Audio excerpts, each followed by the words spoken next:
Bonjour à tous, bienvenue dans cette nouvelle vidéo. Alors cette fois-ci on est sur le terrain, ça change un petit peu justement. On est devant mon premier immeuble, alors forcément celui-là il me tient à cœur.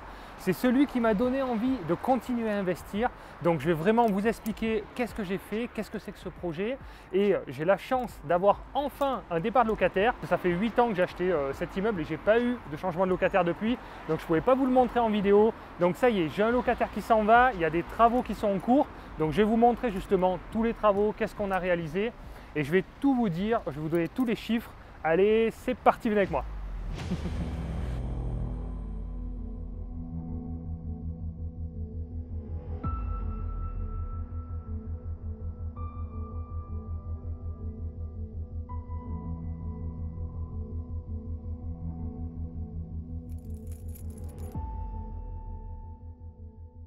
Alors voilà, là on se retrouve à l'intérieur de la cage d'escalier. Donc vous voyez déjà, vous pouvez… alors je suis très grand, hein, c'est pas le plafond qui est bas, c'est moi qui suis très grand et le plafond est un petit peu bas. Dans ces communs, on n'a pas fait grand chose. Ce qui est très intéressant, c'est que c'est du béton, ça directement. Donc ça, au niveau des déménagements, c'est vraiment top, ça protège au niveau des coûts. On a juste fait un coup de peinture, en fait, comme vous voyez, en bicolore, et on a gardé le sol en carrelage, qui n'est pas super beau, mais par contre c'est très costaud. Et bon, mis dans le ton du gris, franchement ça passe nickel. Donc la chose la plus importante à regarder dans un immeuble, ça va être les compteurs. Donc les compteurs, ils se situent ici et c'est quelque chose à regarder parce que des fois, il manque des compteurs. Donc là, on est sur un immeuble de 4 appartements. Donc, il faut qu'effectivement, il y ait 5 compteurs électriques puisqu'il y a un compteur pour les communs et un compteur pour chaque appartement. Donc là, on a les compteurs électriques. Donc là, on voit que c'est bien desservi. Après, on a les compteurs gaz. Voilà, puisque les appartements sont chauffés au gaz individuel. Donc ça, c'est plutôt cool. Voilà. Et le gros plus de cet immeuble, c'est qu'on a des compteurs d'eau aussi individuels. Donc ça, c'est vraiment le plus en termes de gestion. C'est totalement passif, on n'est pas obligé de mettre de l'eau dans les charges. Donc nous, on met des charges petites et ça nous permet d'augmenter un petit peu les loyers. Allez, venez voir. Voilà, donc les compteurs d'eau se trouvent ici. Bon, rien d'extraordinaire. En fait, ce qui se passe, c'est comment repérer que les compteurs sont individuels. Il y a une petite astuce très simple. C'est le fait de repérer la bague. C'est des petites bagues bleues que l'organisme fournisseur met et ça vous permet de voir si le compteur est individuel, c'est-à-dire qu'il est au nom du locataire, ou si c'est des compteurs divisionnaires et donc il va falloir faire les prorata de charge. Donc cette petite bague bleue qui vous permet de voir si c'est un compteur individuel. Donc là, 4 compteurs, on est tranquille, c'est cool.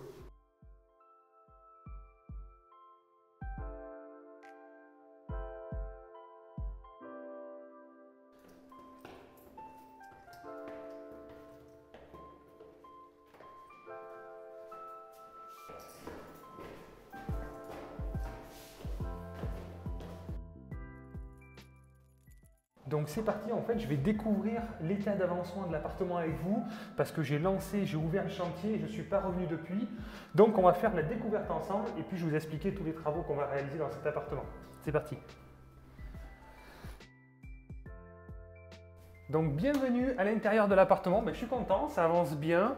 Je vois qu'ils sont en train d'enduire les murs, de faire passer les câbles pour refaire entièrement l'électricité. C'est souvent le problème sur ce type d'appartement. C'est un immeuble des années 70.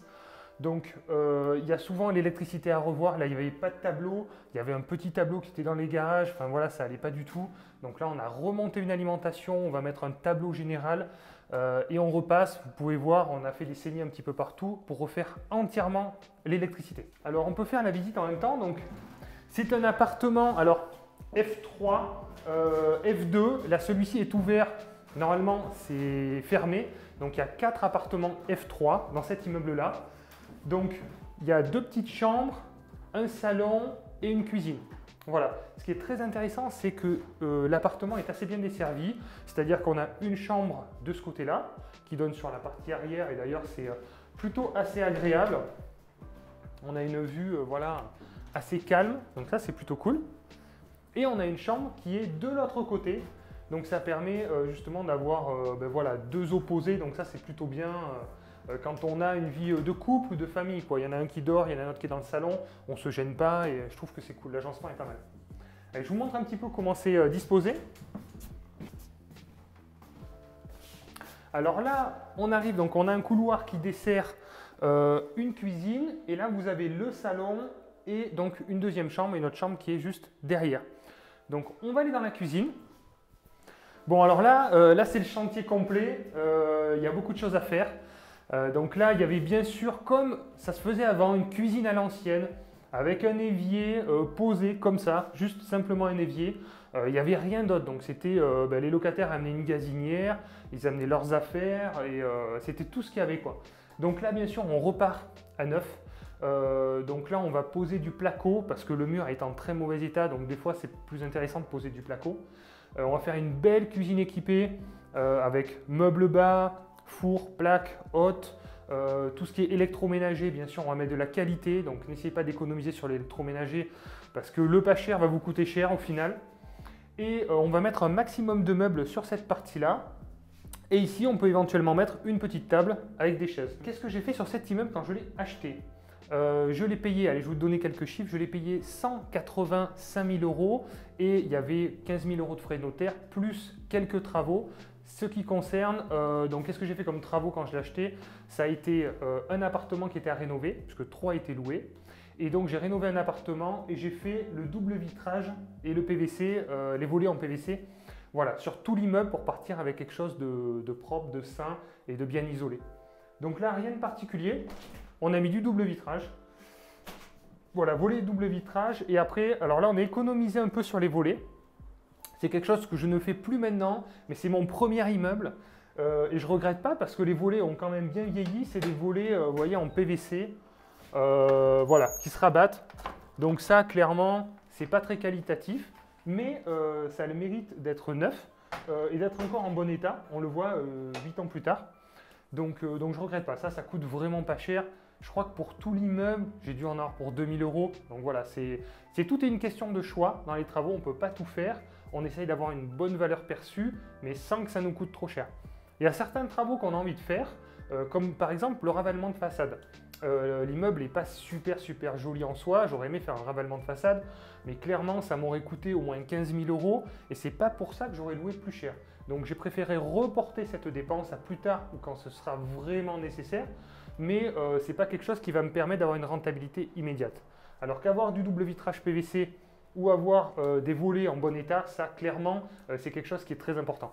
Donc je vais vous montrer après la suite. Alors c'est un petit F3, hein, 50 mètres carrés, c'est vraiment petit pour un F3, mais malgré tout, on a tout ce qu'il faut. Donc là, on a une salle de bain, enfin une douche, une salle d'eau, on va dire ça, parce qu'une salle de bain, c'est quand il y a une baignoire. Où là, ben, clairement, on va essayer d'optimiser l'espace. Donc clairement, sur l'autre appartement, on a fait comme ça. On a fait une douche à l'italienne ici, en fait, avec une paroi de verre qui arrive à peu près jusque là. On met un bac extra plat. Là, on va mettre un radiateur sèche-serviette, tout simplement. Et puis là, ben, on va enlever ce vieux meuble finalement et mettre un beau meuble vasque, voilà, beaucoup plus moderne avec une lumière et voilà. Ensuite, ce que je conseille pour les salles d'eau, c'est de mettre de la faïence jusqu'en haut parce que clairement, il y a beaucoup d'humidité. Alors, bien évidemment, il faut mettre une VMC. Donc là, c'est évident. Maintenant, on ne fait plus d'appartements sans VMC. Il faut absolument mettre une VMC. Toutes les fois au début où j'en ai pas mis, je l'ai regretté parce qu'il n'y a pas assez d'aération. Les locataires n'aèrent pas forcément. Et là, il n'y a même pas de fenêtre. Donc, il faut toujours une VMC si vous voulez que vos biens soient entretenus. L'humidité, c'est un vrai poison. C'est quelque chose qu'il faut absolument éviter et absolument chasser. Donc VMC et toujours de la faïence jusqu'en haut parce que la peinture elle va craquer au bout d'un moment et la faïence ça coûte pas très cher quand on prend de la faïence. Moi je prends de la faïence presque premier prix, ça me dérange pas trop parce que dans une salle d'eau ça vieillit bien au final, il n'y a pas de problème. Mais au moins on n'a pas les fissures, on n'a pas tout ce qui est craqué et tout ça. Donc voilà, au niveau de la salle d'eau, il y a un peu de travail mais c'est tout petit mais il y a ce qu'il faut. Donc c'est l'essentiel, ça marche. Voilà, après, il y a les WC qui sont séparés. Donc ça, c'est pareil, c'est un petit détail, mais c'est un plus. Hein. Donc là, clairement, on va mettre WC suspendu. Hein, on va faire un petit coffrage. On va faire du carrelage à mi-hauteur, voilà, à 1,20 m. que ça fasse propre. Et au-dessus, un petit coup de peinture et l'affaire est dans le sac. Alors ici, en fait, on rentre donc dans la deuxième chambre qui a été ouverte sur le salon. Ça, c'était l'ancienne locataire qui est restée plus de 30 ans dans le logement. Ça, c'est juste incroyable. Une locataire qui reste 30 ans dans un logement, c'est vraiment top. Donc moi, j'ai acheté l'immeuble, elle était là. Et là, elle part, non pas parce que l'appartement ne lui plaisait pas, mais parce qu'en fait, elle a son père qui a des problèmes de santé, elle se rapproche de lui pour s'occuper de lui. Mais voilà, en fait, l'appartement, s'il n'y avait pas eu ça, elle serait restée jusqu'à la fin, quoi. D'ailleurs, dans cet immeuble, en dessous, j'ai une locataire qui est là, pareil, depuis plus de 25 ans. Et encore mieux, en dessous, en face, c'est une locataire qui est là depuis la création de l'immeuble, donc depuis plus de 40 ans. Elle est dans le logement. Donc là, si on dit que c'est pas passif, là c'est passif pour le coup. Donc là, ce qui est cool, c'est qu'on a cette pièce qui s'ouvre et ça nous permet d'avoir une très grande pièce, voilà, et de faire un salon séjour beaucoup plus grand parce que finalement, c'est ce qui est demandé maintenant. Autant, il y aurait de ça quelques années, vous m'aurez dit ok, on va faire une chambre supplémentaire fermée ici parce qu'on louera plus cher un T3 qu'un T2. Ce n'est plus le cas aujourd'hui et il faut s'adapter aux nouveaux modes de vie, aux nouveaux changements. Et c'est ce que je vous ai dit avec la crise, avec le coronavirus, etc. Les personnes, et c'est bien normal, ont envie de plus d'espace, des pièces plus grandes. Et en termes de location, on va louer finalement un grand T2 aussi cher qu'un petit T3. Voilà, donc avant, on aurait pu se positionner différemment. Aujourd'hui, je vais laisser comme c'est et je vais laisser finalement le choix aux locataires de pouvoir ouvrir ou fermer. On va repeindre ça proprement. S'ils ne s'en servent pas, ben, ce n'est pas compliqué, on le descend dans le garage, ils stockent ça de côté, ça leur fait une grande pièce ouverte. Et sinon, s'ils souhaitent une deuxième chambre, eh bien, ils pourront fermer et ça fait un petit espace intime. Alors sur cet appartement, en termes d'isolation, on ne va pas faire grand chose, même si vous voyez du placo qui va être posé. Là, c'est parce qu'en fait, on en a besoin pour passer l'électricité, parce que c'est plus pratique en termes de peinture et tout ça. Mais on est sur un immeuble des années 70 et en termes de travail, pour isoler donc un mur par pièce, et vous voyez, il y a les radiateurs, ça veut dire qu'il faut les reculer, etc., etc. Ça demande beaucoup de travail pour finalement pas gagner grand chose. Donc cet immeuble là, on ne va pas travailler l'isolation parce qu'en fait ici on a un doublage brique comme ça se faisait dans les années 70. Vous avez la brique extérieure, vous avez un vide d'air et après vous avez une brique intérieure. Et ça permet d'isoler un petit peu.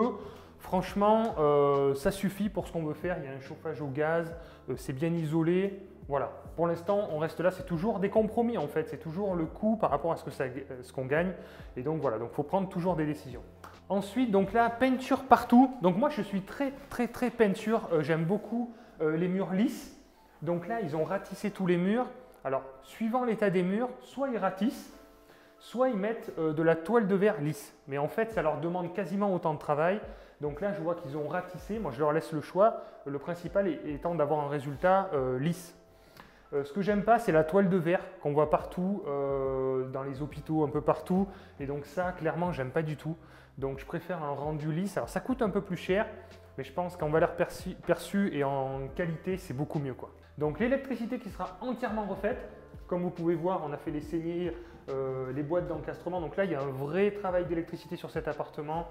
Ce qui n'est pas toujours le cas, parce qu'en général, on se retrouve avec des appartements où effectivement l'électricité est vétuste, mais on peut rattraper certaines choses. On n'est pas obligé de repasser tous les câbles. On peut des fois juste changer l'appareillage et faire un tableau avec un disjoncteur et les sécurités nécessaires. Mais là, sur cet appartement, on a été obligé de repartir à zéro. Donc c'est tableau, alimentation, et là on repart à zéro. Donc là, voilà, gros travail d'électricité sur cet appartement. On n'en a pas le choix. Voilà, ensuite on va travailler sur le sol. Alors là, c'est un parquet. Comme vous pouvez voir, ça résonne. C'est un peu le problème de ces parquets, c'est très beau mais ça résonne. Donc en général, ce que je fais beaucoup maintenant, c'est du PVC à clipser, mais isolé. En fait, c'est un PVC qui fait ça d'épaisseur, qui est isolé et qui permet d'éviter ce bruit sourd. Quand on marche, ça tape et le voisin a une tête comme ça et ça fait les disputes entre voisins. Donc c'est pas mal, ça isole et ça vieillit bien parce que c'est du PVC, donc ça c'est cool. Et ça permet de faire une unité de sol. Donc on va le faire courir ce PVC en fait partout. On va l'amener dans les communs, on va l'amener dans les salles d'eau, dans les WC. Et ça fait une continuité de sol. C'est bon pour les pièces d'eau, c'est bon pour les pièces sèches. Donc ça c'est vraiment cool de ne pas avoir différents sols avec des fois la chaleur qui fait que le parquet gonflait, que ça gondolait, etc. On n'a plus ce genre de problème. Donc enfin, ça c'est vraiment une bonne avancée. Alors on va parler chiffres parce que ça je sais que vous aimez, c'est normal. Moi le premier, je regarde les chiffres en premier. Alors sur cet immeuble que j'ai acheté donc en 2013, j'ai eu une enveloppe totale de 230 000 euros et il y avait donc 3 appartements de louer et un à rénover. Il y avait des revenus locatifs de 19 200 euros, voilà, ce qui nous fait une rentabilité de 8,4%. Ce qui est pas mal, c'est un projet qui génère un cash flow de 3 600 euros. Donc 300 euros par mois, au final, c'est pas énorme, mais comme je vous ai dit, c'est mon premier départ de locataire en 8 ans. Donc là, c'est vraiment cool, c'est vraiment très confortable et totalement passif, quoi. Après, ce que je regarde, c'est de pouvoir augmenter le loyer à chaque départ de locataire. C'est-à-dire que si j'achète un projet déjà loué, je regarde le potentiel d'évolution du loyer. Donc là, effectivement, je suis en train d'injecter de l'argent de ma poche pour rénover ce bien. Parce que clairement, c'est compliqué de faire financer par la banque des travaux après coup. Donc c'est pour ça que votre épargne, il faut bien anticiper tout ça. Mais je sais que mon argent va être bien investi parce que je vais augmenter le loyer de plus de 120-130 euros, ce qui me fait un retour sur investissement de plus de 8%. Ce qui est beaucoup mieux qu'à la banque. Je crois que je vous avais parlé de mon assurance vie qui me propose 0,8. Bon ben voilà, c'est 10 fois mieux, hein, tout simplement. Ensuite, j'avais étudié la possibilité de mettre un panneau publicitaire. Alors moi, j'ai des contraintes parce que j'ai pas mal de poteaux électriques, etc. C'est assez mal positionné. Mais sachez-le, quand vous avez des immeubles, on n'y pense pas forcément, vous pouvez faire mettre des panneaux publicitaires pour augmenter votre rentabilité. Donc je sais que si j'avais eu la possibilité de faire ça, j'augmentais ma rentabilité un petit peu, je pouvais percevoir un loyer entre 1500 et 3000 euros par an, suivant le passage, suivant où vous êtes et le type d'affichage proposé. Voilà, donc voilà un petit peu tout ce que j'ai regardé. Bien sûr, il faut vérifier la toiture qui était en très bon état. Aujourd'hui, les couvreurs ont des drones, donc c'est vraiment top. Vous allez pouvoir voir la toiture en détail pour savoir si elle est en bon état. Donc évidemment, il faut regarder la toiture. Après, sur cet immeuble, le gros avantage, c'est que j'ai du parking, il y a des garages et en fond de garage, il y a des caves avec une petite buanderie. Donc là, c'est très confortable et je comprends pourquoi les gens restent longtemps parce que même moi, je m'y serais senti bien. Donc je vais vous faire un petit tour derrière, je vous montre ça, allez, c'est parti. Voilà, donc là on se retrouve à l'extérieur, il y a un petit coin pour étendre le linge, voilà, c'est assez propre. C'est à l'arrière de l'immeuble, ça passe sur le côté aussi. Donc ça, c'est vraiment cool. Et chaque appartement dispose d'une petite cave. Donc il y a le garage qui donne sur l'arrière. Et dans la continuité, il y a un petit coin buanderie qui donne sur l'extérieur. Donc ça fait une petite cave aussi en plus pour mettre machine à laver, sèche-linge. Il y a de la place dans l'appartement, mais il y a aussi le choix de pouvoir le mettre en bas. Donc voilà, pour la rénovation de cet appartement, comptez un budget, alors ce sont mes prix à moi, mais d'environ 25 000 euros, voilà, pour faire tout ce que je vous ai dit. On repart quasiment à neuf, hein, voilà, vous l'avez compris. Après, ça reste quand même un petit appartement, donc voilà, si vous savez calculer, vous avez vite calculé, ça fait du 500 euros le mètre carré. On reste sur de la rénovation simple, seconde œuvre, sans le double vitrage, les volets et tout ça. La chaudière reste, hein, voilà, on part quand même sur une bonne cuisine équipée. Voilà, ça vous donne une petite idée comme ça de budget pour vos futurs travaux.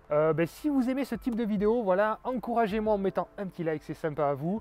J'espère que ça vous plaît, j'essaye de vous immerger sur le terrain, voilà, dans mes projets. Ça, c'est mon petit premier bébé. Alors attention, il ne faut pas s'attacher aux biens immobiliers, ça c'est le danger. Celui-ci, évidemment, je m'y attache parce que c'est mon premier, c'est celui qui m'a donné envie de continuer. Mais voilà, réfléchissez en tant qu'investisseur.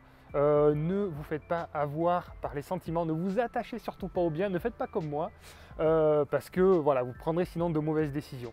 Donc je suis content de vous avoir fait partager ce premier projet et j'espère que ça vous a plu. Et donc je vous retrouve si ça vous plaît pour d'autres visites comme ça d'immeubles. N'oubliez pas de vous abonner, de télécharger la checklist qui est en bas, c'est gratuit, c'est cadeau. Et sinon, à très vite pour les autres. Merci, ciao ciao.